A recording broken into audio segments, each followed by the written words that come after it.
ભાજપના ધારાસભ્ય અને પૂર્વ મંત્રીની કાર્યકર્તાઓને શિખામણ, માત્ર ભાષણો જ નહીં કાર્યો કરવા સી.કે. રાહુલજીએ આપી શીખ।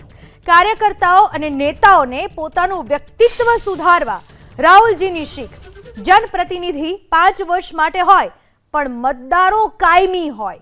અધિકારીઓને પણ નાગરિકોના કાર્યો યોગ્ય રીતે કરવા રાહુલજીની શીખ।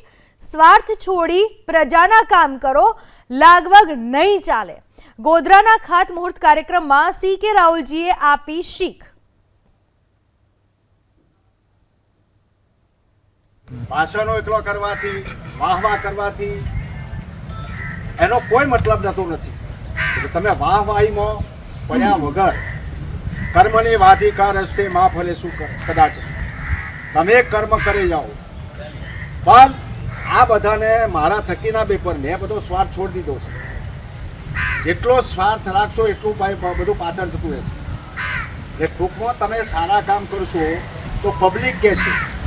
અમારે આ વસ્તુના પર અમારા નિરીક્ષકો આવે છે ચૂંટણીઓમાં, તો ચૂંટણીઓમાં નિરીક્ષક તમને ખબર છે કંઈ તો તમારા મોહલ્લામાં જાય છે ખરા કે આ વખત ચૂંટણી નિરીક્ષક આવશે ને એટલે હું મોહલ્લામાં મોકલવાનો, જેની સારી કામગીરી છે એને જ સિલેક્શન આવશે।